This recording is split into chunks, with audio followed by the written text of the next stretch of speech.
Hidup TV mempersembahkan Oase Rohani Katolik yang dibawakan oleh para imam Keuskupan Agung Jakarta.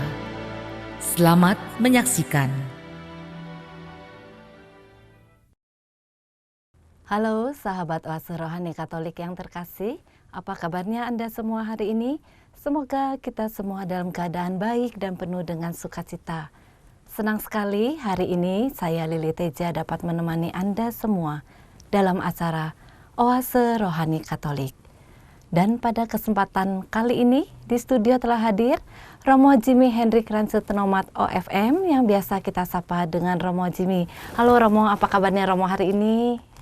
Puji Tuhan, kabar saya luar biasa dan saya berharap Lili juga sahabat Oase Rohani Katolik dimanapun berada juga mengalami hal yang sama. Kabarnya luar biasa. Kita percaya kabar yang luar biasa itu karena berkat Tuhan. Amin. Ya Romo. Ya. Baiklah sahabat Oase Rohani Katolik yang terkasih, marilah sekarang kita menyiapkan hati untuk memulai acara Oase Rohani Katolik hari ini dengan doa pembuka bersama Romo Jimmy. Marilah berdoa. Dalam nama Bapa dan Putra dan Roh Kudus. Amin. Tuhan, syukur sembah bakti kami haturkan ke hadapan hadirat-Mu karena Engkau menyatakan belas kasih yang tak terhingga kepada kami melalui Putra-Mu Tuhan kami Yesus Kristus yang bangkit mulia membawa sukacita bagi kami sekalian. Kehadiran dan peristiwa kebangkitan menggerakkan kami sekalian semakin beriman kepadamu sebagai Allah yang menyelenggarakan segala sesuatu atas kehidupan kami.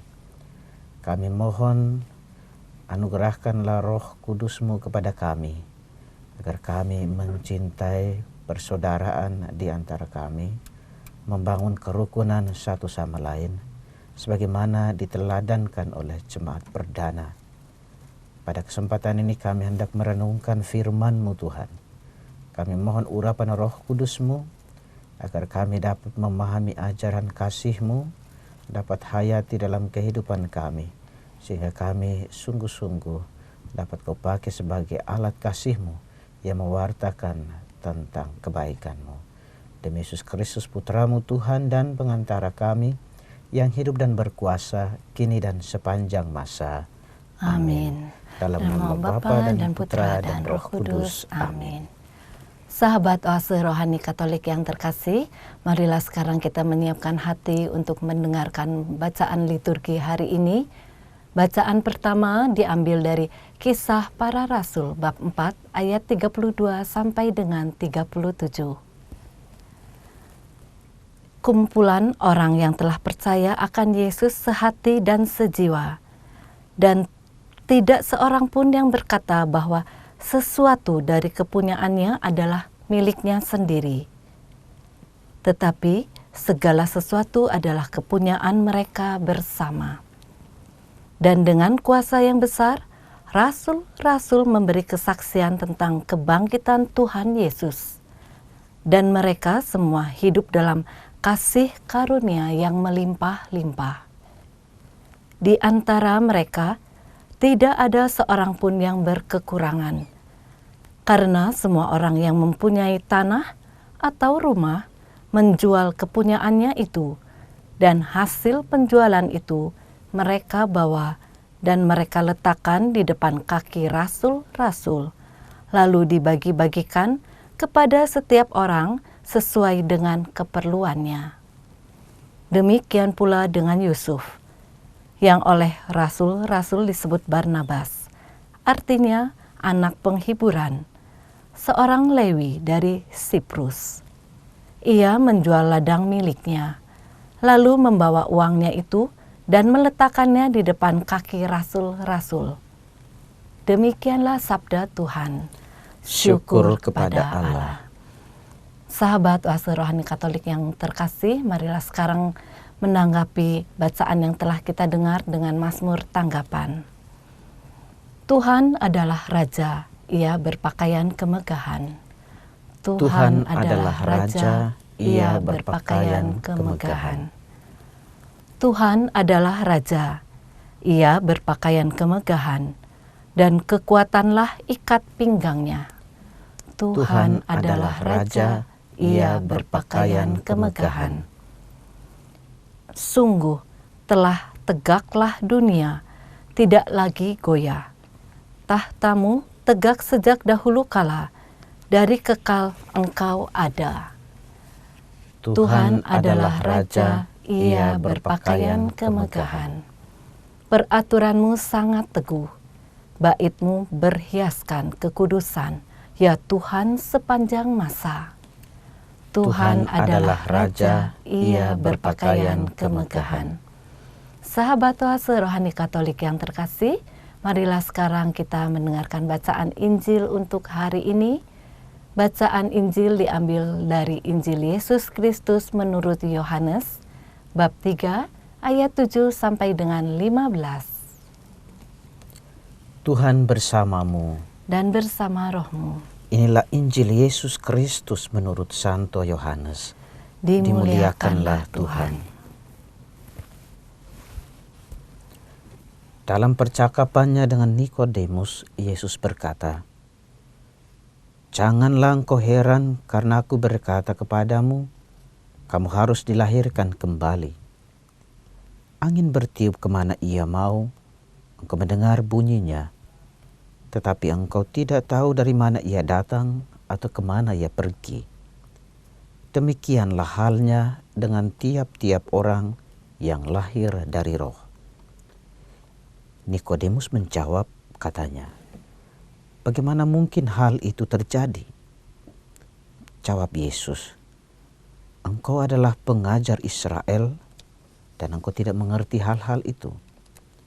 Aku berkata kepadamu, sesungguhnya kami berkata-kata tentang apa yang kami ketahui dan kami bersaksi tentang apa yang kami lihat, tetapi kamu tidak menerima kesaksian kami. Kamu tidak percaya waktu aku berkata-kata dengan kamu tentang hal-hal duniawi. Bagaimana kamu akan percaya kalau aku berkata-kata dengan kamu tentang hal-hal surgawi?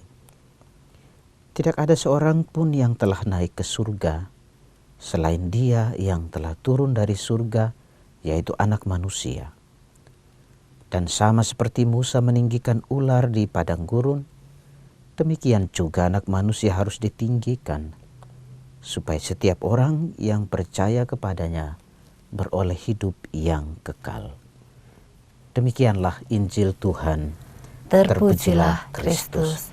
Sahabat Oase Rohani Katolik yang terkasih, baru saja kita mendengarkan bacaan Injil untuk hari ini. Romo Jimmy, bacaan pertama hari ini sangat menarik ya Romo ya, karena mengisahkan soal cara hidup jemaat perdana. Nah, di awal renungan ini Romo, apa yang ingin Romo sampaikan dengan cara hidup yang menarik ini Romo?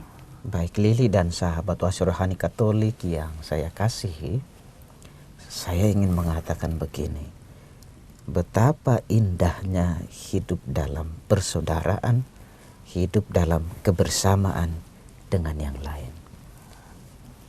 Bersama dengan orang lain, orang kemudian bisa bertumbuh dengan baik.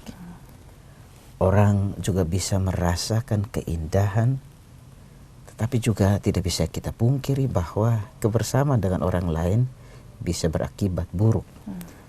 Tinggal kita memilih mana yang hendaknya menjadi jalan buat kita sehingga bisa mendatangkan apa yang tadi saya katakan, keindahan di dalam kebersamaan atau persaudaraan itu. Nah, tentu harapan kita adalah bahwa kita bisa mengalami keindahan dalam kebersamaan atau persaudaraan dengan siapapun. Nah, menarik dalam bacaan pertama hari ini, Jemaat Perdana menunjukkan kepada kita bagaimana suasana hidup bersama itu yang mendatangkan dalam arti tertentu keindahan itu. Nah, mereka hidup dalam persekutuan dan ini menjadi ciri khas Jemaat Perdana. Kisah tentang pasca kebangkitan Yesus, mereka semakin kuat dalam persekutuan itu.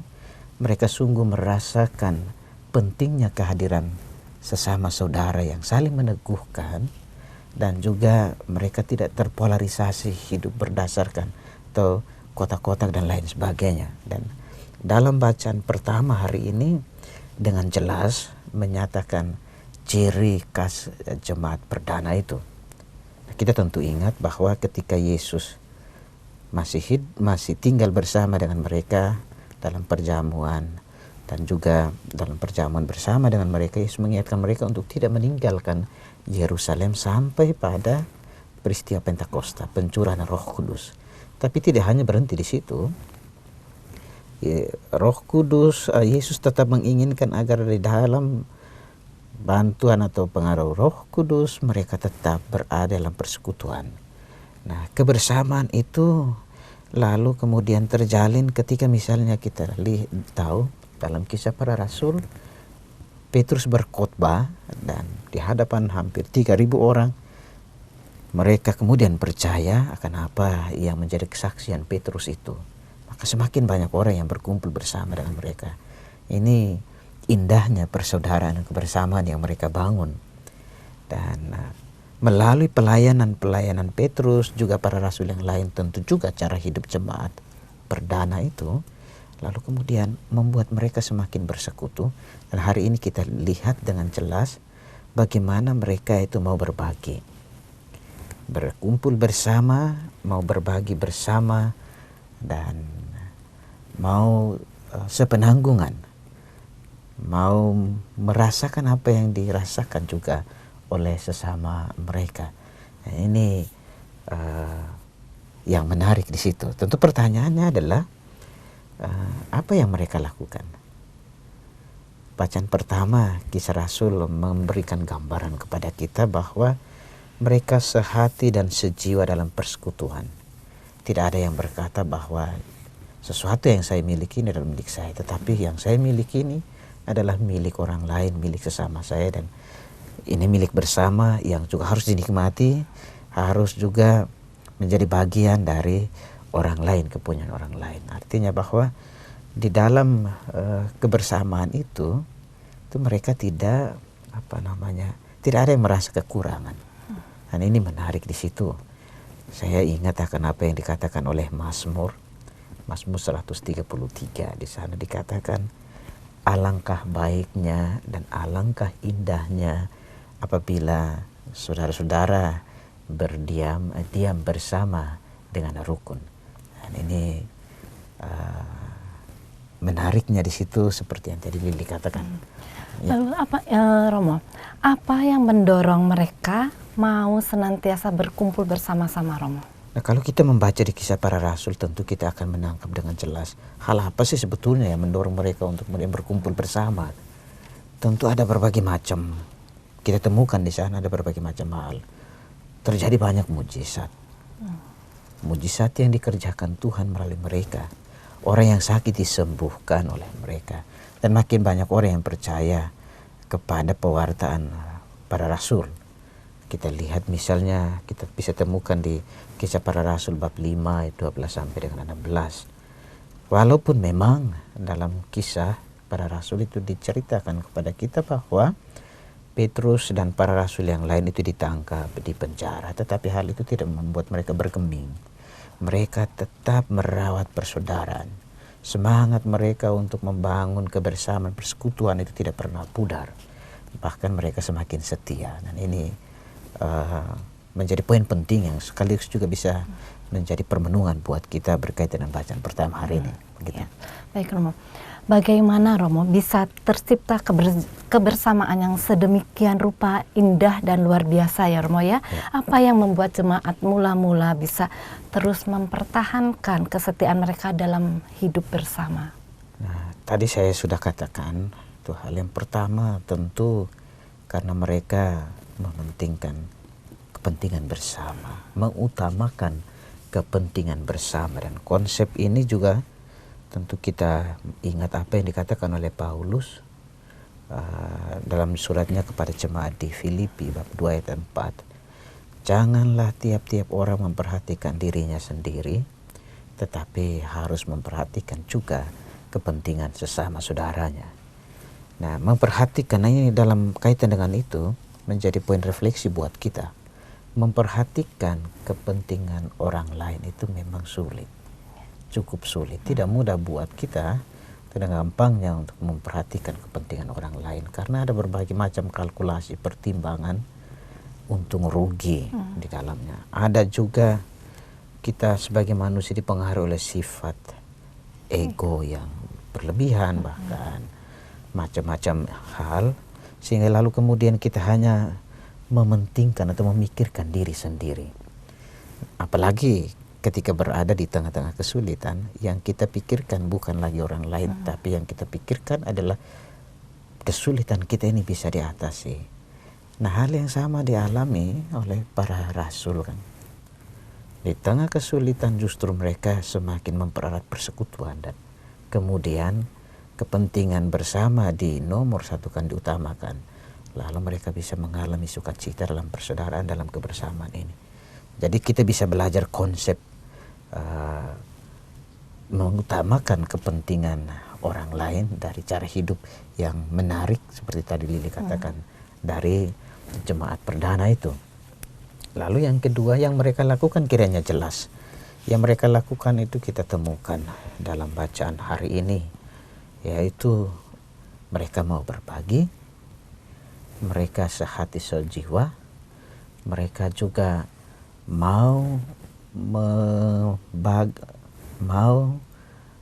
merasakan apa yang dirasakan oleh sesama saudaranya. Setiap kebutuhan mereka itu terpenuhi karena kebersamaan itu. Tadi menarik, Barnabas menjual seluruh miliknya, lalu itu diserahkan kepada para rasul dan kemudian dibagi-bagi. Dan ini yang mereka lakukan adalah karena karya roh yang bekerja di dalam diri mereka. Gambaran ini tentu juga menjadi jelas bahwa yang mereka lakukan itu bukan semata-mata untuk kepentingan diri, tetapi bagi Tuhan dan sesama. Jadi begitu. Ada sifat murah hati juga ya, murah hati di sana. Jadi orang tidak tinggal di dalam egonya, keluar dari kungkungan itu dan mau menikmati kebersamaan, mau dengan tulus rela berbagi, begitu.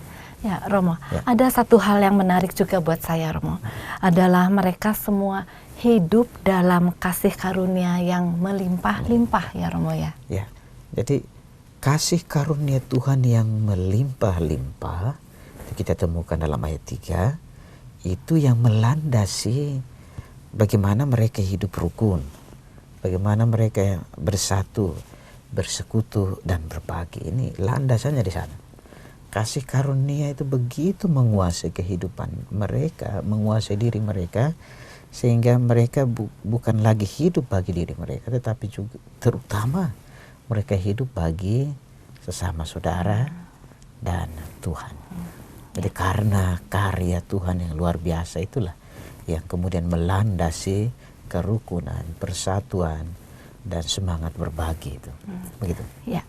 Apakah saya dapat mengatakan bahwa cara hidup jemaat perdana yang mau berbagi dengan yang lain itu menjadi identitas atau ciri khas mereka, Romo? Persis, menurut saya ini yang menjadi identitas mereka dan membedakan mereka dengan orang-orang lain di sekitar mereka ketika itu. Berbagi dengan penuh ketulusan. Mau menjual segalanya dan diberikan kepada para rasul untuk dibagikan kepada yang lain. Mau berkumpul bersama untuk berdoa, itu hal yang menjadi ciri khas. Nah, tadi dikatakan ya, menjadi identitas mereka. Dengan bantuan Roh Kudus mereka lalu kemudian digerakkan untuk sehati sejiwa. Dan milik apa yang mereka miliki itu lalu bagi mereka itu adalah milik bersama. Dan dalam suasana kebersamaan itu seperti sebelumnya saya katakan, mereka memiliki kekuatan, memperoleh kekuatan yang luar biasa. Nah, ini lalu bisa menjadi refleksi buat kita sejauh mana kita membangun persaudaraan, menempatkan orang lain di hadapan kita. Bagaimana kita menikmati persaudaraan, kekeluargaan, dan kebersamaan dalam kehidupan kita. Kalau kemudian kita masih terkungkung dalam sikap egoisme, maka hemat saya kita lalu kemudian tidak bisa menampakkan identitas Kristianitas kita. Mereka dengan jelas menampakkan bahwa cara hidup seperti ini adalah model atau cara hidup yang menggambarkan mereka sebagai orang Kristen, orang yang percaya kepada Yesus yang dibangkitkan. Begitu. Berkaitan dengan model hidup bela rasa ini ya Romo, dalam ayat 36 sampai dengan 37 menyebutkan Yusuf yang disebut Barnabas menjual ladang miliknya dan memberikannya kepada para rasul. Ini salah satu model konkret tentang bagaimana berbagi ya Romo ya. Di penghujung bacaan pertama jelas dikatakan Yusuf yang bernama yang disebut Barnabas artinya anak penghiburan menjual segala-galanya. Jadi Yusuf Barnabas ini tidak sedang mencari supaya dipuja dan dipuji karena dia memberikan segala-galanya. Atau juga jemaat-jemaat lain ketika itu. Tetapi dilandasi oleh semangat bela rasa yang luar biasa besar, ditambah dengan kalau kita bayangkan semakin banyak yang percaya dan selalu berada dalam kebersamaan, tentu juga kebutuhan untuk itu juga cukup besar. Maka dia tidak hanya sekedar memberikan apa yang ada padanya, tapi memberikan segala-galanya untuk kebersamaan itu. Dan ini penting di sana. Tentu juga yang melandasi itu adalah belajar dari Yesus bahwa hidupnya bukan untuk dirinya, tetapi apalagi untuk kemuliaannya, tetapi untuk orang lain. Maka Barnabas dengan tindakan itu mau memberikan satu contoh yang luar biasa bagi kita. Hidup kita itu bukan untuk diri kita, tapi hidup kita adalah untuk orang lain dan tentu untuk kemuliaan Tuhan.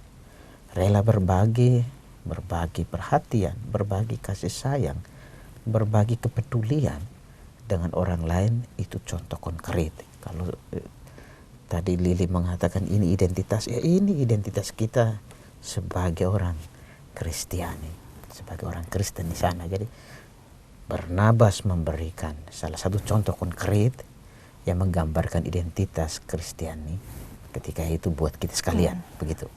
Seperti ada lagu ini ya Romo, hidupku bukannya aku lagi, tapi Yesus dalamku. Gitu. Jadi kita juga bisa menyontoh bagaimana Tuhan Yesus rela mati untuk manusia gitu ya Romo ya. Mengorbankan apa yang ada dalam dirinya demi kebahagiaan manusia. Kita pun demikian, mengorbankan atau memberikan dari diri kita bagi kebahagiaan orang lain. Itu tadi yang saya katakan bahwa hidup kita itu lalu harus menjadi berkat, menjadi bermakna karena apa? Bukan bagi diri kita, tetapi bagi orang lain. Ini tugas perutusan mulia yang kita terima dari Tuhan. Panggilan Kristiani yang melekat dalam diri kita. Begitu. Dari beberapa hal yang Romo sampaikan tadi ya Romo, pesan-pesan apa yang dapat kita jadikan sebagai pegangan bagi kita Romo? Baik, Lili dan sahabat Oase Rohani Katolik yang saya kasihi, cara hidup jemaat perdana itu memberikan kepada kita sejumlah hal yang bisa menjadi refleksi, bisa menjadi pegangan, bisa kita hayati di dalam kehidupan kita dan kita lakukan. Yang pertama adalah soal indahnya hidup bersama. Itu menarik buat saya, karena kita juga tahu bahwa tidak ada seorang pun yang hidup bagi dirinya, itu yang pertama. Tetapi juga bahwa tidak ada orang yang dapat hidup sendiri. Ia tetap membutuhkan orang lain. Kehadiran orang lain lalu bisa membuat dirinya menjadi berarti. Dalam kebersamaan dengan orang lain, kita bisa sanggup melakukan pekerjaan apapun, berat atau ringan, lalu bisa dikerjakan dengan baik karena kehadiran orang lain, karena bantuan orang lain. Dan untuk itu, pelajaran yang penting menurut saya buat kita adalah orang lain hadir di dalam diri kita dan kita di dalam kebersamaan membentuk apa yang disebut dengan satu teamwork yang luar biasa. Jemaat perdana hemat saya menjadi sebuah teamwork yang luar biasa. Kebersamaan mereka bukan hanya untuk diri mereka, tetapi kebersamaan itu lalu kemudian menggerakkan mereka bahwa di dalam kebersamaan itu mereka menikmati kebahagiaan, memperoleh kebahagiaan, dan kebersamaan itu membawa mereka untuk mengalami yang disebut dengan keindahan dalam persaudaraan itu. Mereka percaya bahwa keindahan atau kebahagiaan, katakanlah seperti itu, kebahagiaan hidup itu menjadi sempurna bukan terutama karena mereka yang mengupayakannya secara pribadi, tetapi kebahagiaan menjadi sempurna dalam kehidupan mereka. Dan tentu untuk kita, karena kita mau hidup dalam persaudaraan. Ini menggerakkan mereka, menggerakkan kita untuk membina persaudaraan. Sekali lagi membina persaudaraan dengan siapapun yang ada, yang kita jumpa, yang ada di sekitar kita.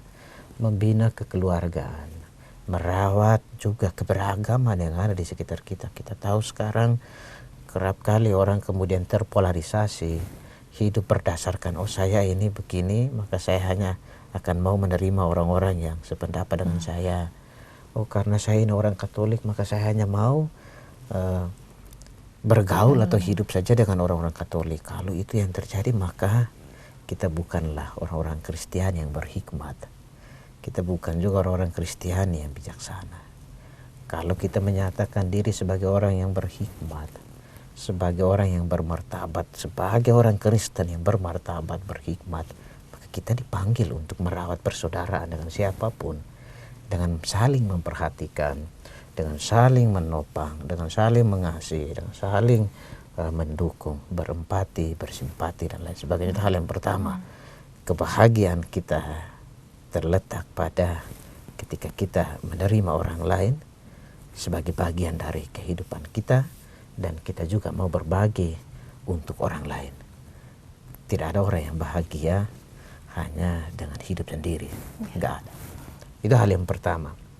Hal yang kedua, menjadi orang Kristen itu tidak terutamanya terletak pada kita setia mengikuti upacara-upacara agama. Kita setia beribadah, berdoa, misa setiap minggu, enggak pernah alpa. Enggak. Buah dari itu apa? Itu yang penting. Saya selalu ingat akan apa yang dikatakan oleh Paus Fransiskus. Itu menarik dan selalu menjadi permenungan buat saya. Menjadi orang Kristen tidak terutama ditentukan oleh sekian seringnya kita datang ke gereja. Tidak ditentukan oleh itu. Menjadi orang Kristen yang sejati adalah bagaimana buah doa kita, Ekaristi yang kita ikuti, itu lalu kemudian menggerakkan kita untuk hidup bagi orang lain. Ini menurut saya di situ. Dalam konteks bacaan pertama cara hidup jemaat perdana, maka apakah kita peduli di dalam kehidupan kita, peka terhadap kebutuhan sesama saudara kita? Itu yang menjadi poin. Jadi kalau dikaitkan dengan apa yang dikatakan oleh Paus, maka menjadi jelas bahwa ketika selesai Ekaristi Kudus, pergilah kita semua diutus. Diutus untuk apa? Diutus untuk berbagi kasih, perhatian dengan orang lain. Jadi kita hanya tidak lalu disebut sebagai orang Kristen hanya pada upacara-upacara keagamaan itu.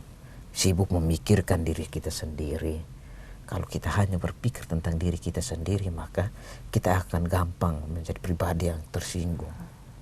Baperan bahasa sekarang. Karena kita hanya memikirkan apa yang harus, memikirkan diri kita sendiri. Jadinya gampang tersinggung dan akhirnya persaudaraan, keberagaman itu kemudian tidak terjadi. Itu yang kedua. Yang ketiga, belajar dari Barnabas. Hidupnya menjadi berkat bagi orang lain. Itu poin yang luar biasa buat kita sekalian.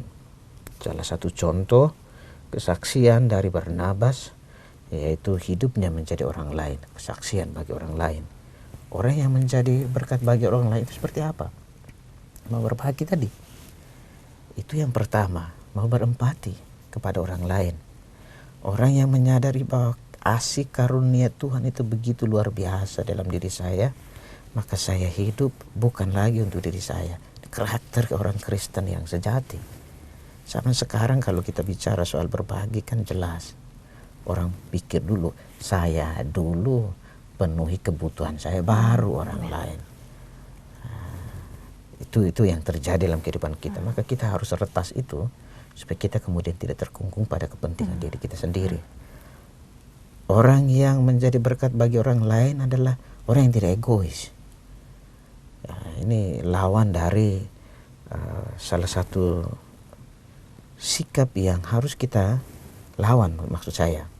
Jadi salah satu hal yang bisa membuat kita menjadi rukun dengan orang lain itu adalah dan menjadi pribadi yang membawa berkat itu adalah tidak egois, tidak memikirkan diri kita sendiri. Jadi itu yang bisa menjadi poin refleksi lain dari bacaan pertama, cara hidup jemaat yang begitu menarik bagi kita sekalian. Begitu. Dalam komunitas hendaknya hidup kita dalam kuasa Roh Kudus, hidup sehati sejiwa, agar kebersamaan dan persaudaraan dapat diperhatikan. Sahabat Oase Rohani Katolik yang terkasih, kita akan jeda sejenak untuk merenungkan apa yang telah disampaikan oleh Romo Jimmy. Kita akan jumpa kembali di sesi yang kedua dalam acara yang sama, Oase Rohani Katolik. Hidup TV mempersembahkan Oase Rohani Katolik yang dibawakan oleh para imam Keuskupan Agung Jakarta. Selamat menyaksikan. Halo sahabat Oase Rohani Katolik yang terkasih, jumpa kembali kita dalam acara Oase Rohani Katolik di sesi yang kedua. Anda masih ditemani oleh Romo Jimmy Hendrik Rancetenomat OFM yang biasa kita sapa dengan Romo Jimmy dan saya Lili Teja.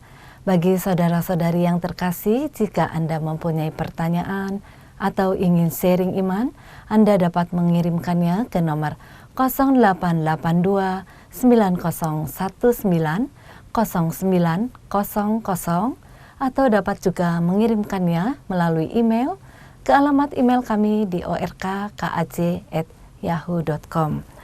Romo Jimmy, sekarang kita masuk di sesi yang kedua ya Romo. Kita akan bahas mengenai bacaan Injil ya. Nah, dalam bacaan Injil tadi Romo menyebut tokoh Nikodemus. Sebetulnya siapa tokoh Nikodemus ini Romo dalam dialog dengan Yesus itu? Baik Lili dan sahabat Oase Rohani Katolik yang saya kasihi, Nikodemus yang disebutkan di dalam bacaan Injil, khususnya dalam dialog dengan Yesus itu adalah seorang Farisi. Dia adalah pemimpin orang Yahudi atau disebut dengan Sanhedrin dan juga ahli Taurat. Kita temukan dalam Kisah Para Rasul bab 7 atau juga bab 3 sebagaimana kita dengarkan dalam bacaan Injil hari ini. Bukan Kisah Para Rasul, Injil Yohanes maksud saya. Jadi ia adalah juga anggota Dewan Pengadilan Agama Yahudi. Dan biasanya juga diminta nasihat oleh raja untuk hal-hal yang terkait dengan agama, termasuk juga nubuat tentang Mesias. Kita temukan dalam Matius bab 2 ayat 4. Dia tertarik untuk datang kepada Yesus dan menemuinya secara diam-diam di Yohanes bab 3 ayat 1 sampai dengan 2. Lalu juga Yesus itu memanggil dia sebagai dengan sebutan itu seorang guru Israel. Guru Israel, sebutan ini tentu juga dia mempunyai pengaruh yang luar biasa di dalam kehidupan orang-orang Yahudi ketika itu. Tahu juga di Injil Yohanes kita temukan siapakah Nikodemus itu. Misalnya bab 7 ayat 50 sampai dengan 51, dia mau membela Yesus ketika mau dihukum tanpa diadili. Bersama dengan Yusuf dari Arimatea juga dia menurunkan Yesus dari salib. Yohanes bab 19 38 sampai dengan 42. Nah, Nikodemus ini mendengar dengan baik sebagai orang Yahudi, sebagai seorang ahli orang Farisi, ahli Taurat yang menguasai kitab suci, dan juga tahu dengan baik situasi yang terjadi di kalangan bangsanya sendiri tentang siapakah Yesus itu, lalu kemudian menggerakkan dia untuk datang secara diam-diam bertemu dengan Yesus di Yerusalem. Jadi menurut saya perjumpaan itu lalu membuka cakrawala. Dia tidak membuka cara berpikir lamanya dengan cara berpikir baru. Dan dalam bacaan hari ini Nikodemus terkejut ketika mendengar Yesus mengatakan kepada dia lahir kembali dalam roh.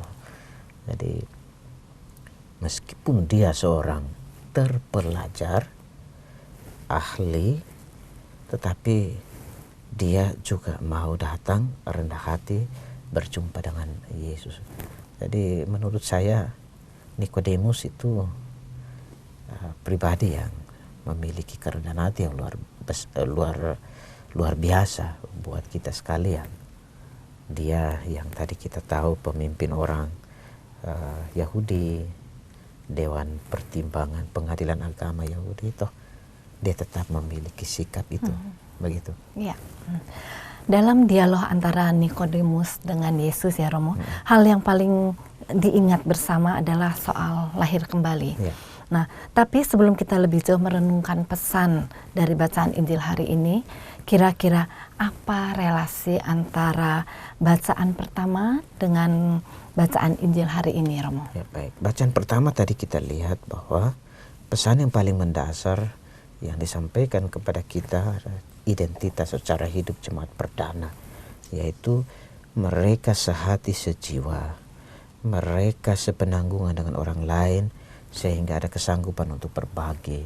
Mereka hidup dalam kasih karunia yang melimpah. Sehingga bagi saya korelasinya dengan bacaan Injil yang kita dengarkan terletak di sini, kesadaran bahwa kita masih kurang jauh dari semangat yang dihidupi oleh jemaat perdana, lalu menggerakkan kita untuk lahir kembali dalam roh sebagai manusia baru yang mau membangun komitmen dan semangat untuk berbagi, komitmen dan semangat untuk menyadari karya roh atau hidup dalam kasih yang melimpah itu. Jadi korelasinya di situ. Dan ini dalam bacaan Injil ini yang kemudian mengarahkan kita untuk memperoleh kehidupan yang kekal. Jadi letaknya di situ. Mesti kita dibuka untuk menyadari keringkihan kita akan keterbatasan kita mewujudkan apa yang dilakukan oleh jemaat perdana, sehingga cara-cara baik yang diteladankan oleh jemaat perdana itu membuat kita menjadi baru, dibaharui oleh roh untuk menjadi pribadi-pribadi yang dipakai Tuhan untuk mewujudkan itu, begitu. Ya. Jadi kesadaran akan keterbatasan kita itu, Romo, menggerakkan kita untuk lahir kembali dalam roh, gitu ya Romo ya. Nah, ungkapan ini dikatakan juga oleh Yesus kepada Nikodemus bahwa janganlah heran karena aku berkata kepadamu, kamu harus dilahirkan kembali. Seperti di ayat yang ke-7 ya Romo ya. Nah, pertanyaannya bagi kita adalah apa artinya dilahirkan kembali dalam konteks Injil ini? Ya. Injil Yohanes yang kita dengarkan hari ini bab 3 ayat 7 sampai dengan 15. Kalau kita membaca bagian pertama bab 3 ayat 1 sampai dengan 6, dialog yang cukup antara Nikodemus dan Yesus untuk memperoleh kehidupan yang kekal. Sehingga ayat 7 tadi lalu kemudian dikatakan, jangan engkau heran, aku berkata kepadamu kamu harus dilahirkan kembali. Pertanyaannya adalah apa artinya dilahirkan kembali? Seperti Lili tadi katakan, kita masih mencoba untuk mengikuti apa yang dijelaskan kepada kita oleh Yohanes dalam bacaan Injil. Pertama bagi penginjil Yohanes, dilahirkan kembali itu terkait erat dengan peristiwa Paskah Kristus. Nah, bagi kita itu berarti bahwa sebagai pengikut Kristus harus mati bersama dengan Kristus dari dosa-dosa yang kita lakukan, keterbatasan tadi ya, supaya lahir secara baru dalam kehidupan kita yang baik, entah itu dalam perkataan, perbuatan, atau pikiran, dan lain sebagainya.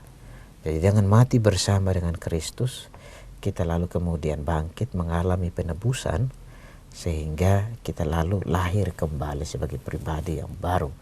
Kita kuburkan dosa-dosa kita, lahir secara baru dengan cara hidup yang baru. Itu yang pertama. Lahir yang kedua, lahir kembali dalam roh, itu berarti hidup di dalam kepenuhan oleh Roh Kudus. Roh itu yang dijanjikan kepada kita sekalian sebagai sang penghibur. Injil Yohanes bab 14 ayat 26 atau 15 ayat 26, di sana dikatakan kepada kita, roh itu bekerja secara efektif, memberikan kepenuhan kepada kita.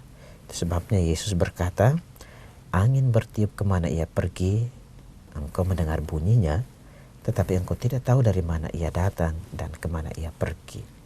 Roh Kudus membimbing kita menuju kepada Bapa dan tetap tinggal bersama dengan Dia. Itu yang kedua. Yang ketiga, lahir kembali berarti siap menderita seperti Yesus. Yesus sendiri berkata kepada kita untuk memandangnya ketika ditinggikan di atas bumi, disalibkan. Sama seperti Musa meninggikan ular di padang gurun, seperti kita dengar dalam bacaan Injil hari ini.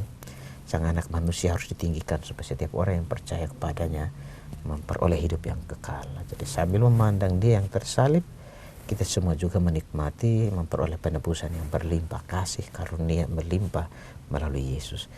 Kita lahir kembali karena Roh Allah bekerja dalam diri kita melalui Yesus itu, gitu. Ya. Mendengar penjelasan Yesus mengenai lahir kembali, Romo, Nikodemus bertanya kepada Yesus, bagaimana mungkin hal itu akan terjadi? Seperti di ayat yang ke-10 ya, Romo ya. Nah, berkaitan dengan jawaban Yesus itu, ada hal yang cukup menyita perhatian saya, Romo, yaitu di ayat yang ke-12. Kamu tidak percaya waktu aku berkata-kata dengan kamu tentang hal-hal duniawi. Bagaimana kamu akan percaya kalau aku berkata-kata dengan kamu tentang hal-hal surgawi? Apa yang bisa kita pahami, Romo, dari jawaban ini? Ada dua hal. Ayat ke-12 itu dikatakan, kamu tidak percaya waktu aku berkata-kata dengan kamu tentang hal-hal duniawi. Bagaimana kamu akan percaya kalau aku berkata-kata dengan kamu tentang hal surgawi? Dua hal. Yang pertama, kita hidup dalam budaya instan. Sekarang begitu menggerogoti kehidupan kita. Dalam budaya instan kita tahu orang mau memperoleh dengan cepat, hasil diperoleh dengan cepat tanpa bekerja keras, katakanlah seperti itu. Nah, kebudayaan lalu juga ikut tergerus. Kebudayaan ini kemudian melanda kehidupan kita orang beriman. Jika kita tidak menyikapinya dengan baik, maka kita tentu lalu kemudian akan tergerus. Terjadi krisis iman di situ. Sehingga hal-hal duniawi, dikatakan hal-hal duniawi, ya hal-hal duniawi saja yang kelihatan saja itu sulit untuk dipercaya atau disadari, apalagi hal-hal yang surgawi. Sehingga lewat kemampuan kita melaksanakan tugas kita sehari-hari, kiranya kita sampai pada kesadaran bahwa Tuhan ada, Tuhan berkarya, bahwa Tuhan menciptakan semua yang ada di muka bumi ini, dan kemudian kita diharapkan memuji Tuhan yang setiap hari bekerja di dalam kehidupan kita. Pujian dari kita kepada Tuhan, pengakuan kita akan hadirnya Tuhan itu merupakan wujud dari kepercayaan kita, sehingga kita nggak tergerus. Itu yang pertama. Yang kedua itu membicarakan hal-hal duniawi yang kelihatan saja itu sulit, apalagi hal-hal rohani yang tidak kelihatan. Sehingga tadi di awal saya katakan pemikiran Nikodemus itu membongkar cara berpikir lamanya, lalu kemudian mengenakan pola pikir yang baru sebagaimana dikatakan Yesus kepadanya untuk lahir kembali. Dan ini tentu sulit juga ya bagi kita menurut saya. Yesus berhadapan Nikodemus yang terpelajar, bagaimana cara untuk kemudian bisa meyakinkan Nikodemus itu. Nah, bagi kita ya, kesaksian kita tentu berkaitan dengan hal itu. Bagaimana cara kita yang terbaik untuk meyakinkan orang akan Tuhan yang ada dalam diri kita. Cara yang terbaik adalah dengan hidup. Contoh atau kesaksian, pewartaan yang paling luar biasa dari kita sebagai murid Kristus yang percaya kepada Kristus yang bangkit itu. Jadi dua hal dari apa yang tadi Lili tanyakan, katakan mengutip ayat 12, bisa kita, poinnya buat kita terletak di situ. Begitu. Ya. Ya. Poin penting apa lagi Romo yang ingin atau yang dapat Romo sampaikan Romo sebagai sebuah perenungan kita mengenai bacaan Injil hari ini? Ada beberapa hal yang bisa menjadi pegangan atau refleksi buat kita. Yang pertama, kita coba masuk mendalami lebih jauh apa yang dikatakan dengan dilahirkan kembali. Apa yang dimaksudkan dengan dilahirkan kembali bagi kita? Dilahirkan kembali bagi kita adalah kita bukan lagi hidup bagi diri kita. Kalau dalam konsep bacaan pertama menjadi jelas, supaya kita dapat melihat kerajaan Allah itu. Jadi kita dilahirkan kembali dalam Roh Kudus, dan supaya lalu kemudian kita bisa memberikan kesaksian tentang kasih Allah yang nyata dalam diri Yesus itu. Hidup secara baru, hidup dengan menjadi mewujudkan kebaikan, mewujudkan kasih dengan siapapun. Nah, ini tentu menjadi sulit. Pertanyaannya buat kita adalah, sudahkah kita menjadi seorang Kristen yang benar-benar lahir secara baru? Menjadi Kristen bertahun-tahun, rajin berdoa, rajin datang ke gereja setiap minggu, atau mungkin juga kita rajin mengikuti pelayanan gereja, pelayanan-pelayanan lain.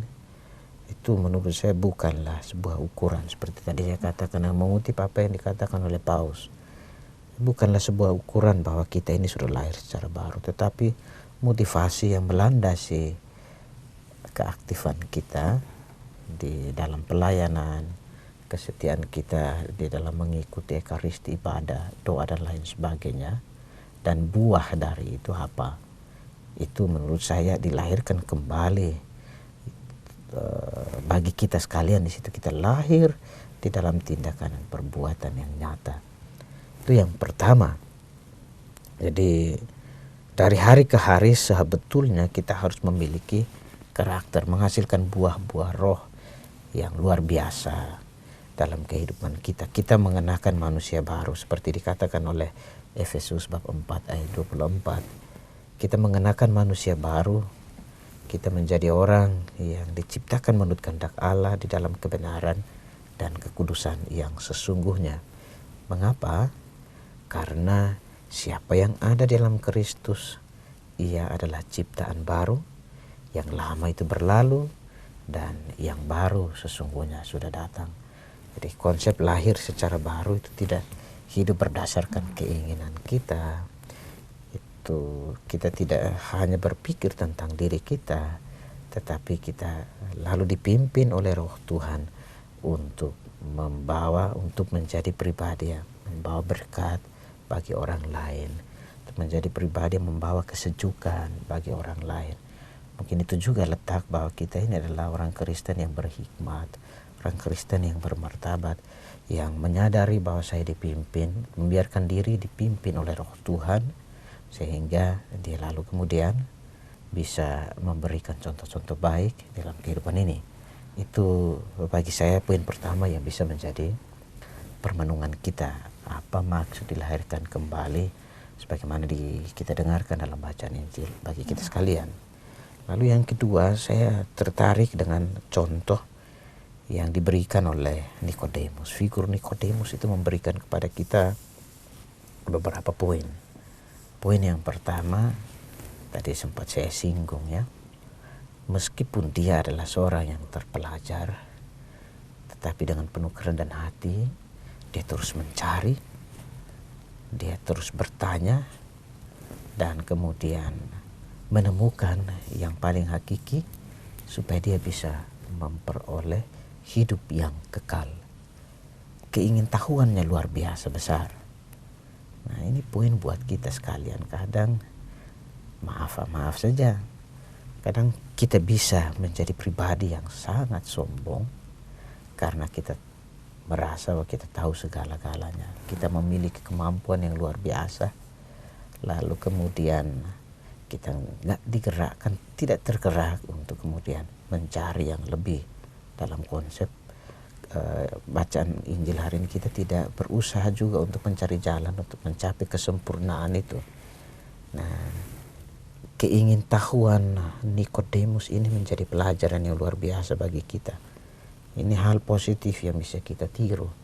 Kita mau terbuka untuk menangkapi hal-hal baru dalam kehidupan kita dan mau kemudian hidup secara baru.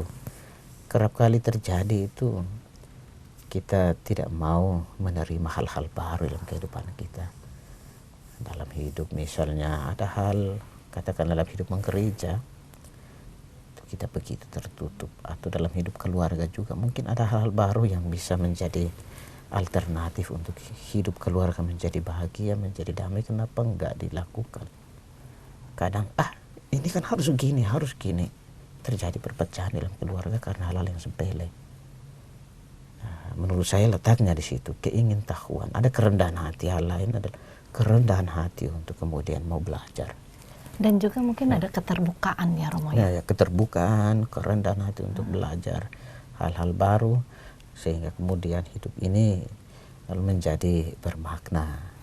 Begitu menurut saya. Itu hal pertama kita pelajari dari Nikodemus. Hal yang lain, Nikodemus yang ditampilkan pada kita dalam masa Paskah ini, dia adalah figur yang memberikan contoh bagaimana hidup sebagai hidup dan berkarya sebagai pengikut dan abdi Tuhan. Di mata orang Yahudi, Nikodemus itu begitu terpandang. Dia seorang figur yang luar biasa karena dia adalah seorang pengajar dan ahli Taurat, ditambah dengan kepribadiannya yang menawan, tentu saja ditambah dengan membuat dia menjadi panutan di kalangan orang-orang Yahudi sendiri. Meskipun demikian, segala atribut itu tidak dia membuat dia hanya dalam kebesaran. Yang tadi saya katakan bagian pertama itu kan begitu sombong dengan atribut-atribut yang tersematkan di dalam diri kita. Kita ini sebagai apa, lalu kemudian membuat kita pongah. Nikodemus tidak demikian.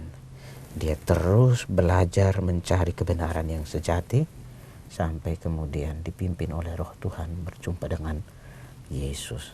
Nah, hemat saya, ketegaran hati kita, kepongahan diri kita, lalu kemudian menutupi karya Roh yang tercurah atas diri kita. Kita biarkan diri kita juga dipimpin oleh Roh Tuhan, sehingga karena dipimpin oleh Roh Tuhan, kita lalu bisa menemukan hal-hal yang luar biasa, melakukan hal-hal yang luar biasa. Selain itu, bagi saya dia menjadi murid plus bagi Kristus. Murid plus bagi Kristus, dia tidak terperangkap dalam pola pikirnya yang lama. Jadi dia menjadi murid plus yang luar biasa, dan ini menginspirasi kita karena tidak mudah menyerah juga dengan kegelapan hidup yang sedang kita jalani.